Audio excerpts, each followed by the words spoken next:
A lot of the world's data lives in databases, and most of the world's databases are accessed using structured query language, which is typically abbreviated as SQL or SQL. It's been around since the 1970s and is the most common method of accessing data in databases today. SQL has a variety of functions that allow its users to read, manipulate, and change data. It's also popular for data analysis for a few reasons. First, it's semantically easy to understand and learn. It can be used to access large amounts of data directly where it's stored. You don't have to copy data into other applications to view it, and you don't need to worry about your spreadsheet program crashing because of data overload. It's easy to audit and replicate.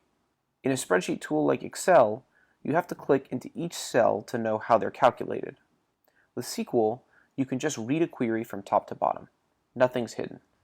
Finally, SQL can run queries on multiple tables at once across large data sets.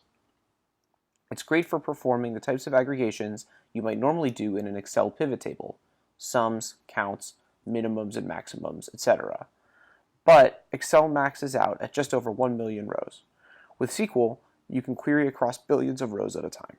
Maybe most importantly, SQL is incredibly flexible, especially when compared to out-of-the-box dashboard products like Google Analytics. In Google Analytics, you might be able to answer questions like, which pages on my site receive the most traffic, and where does it come from?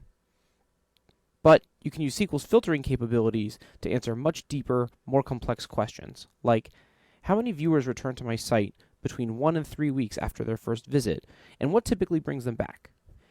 These features make SQL one of the primary data analysis tools for both beginners and experts.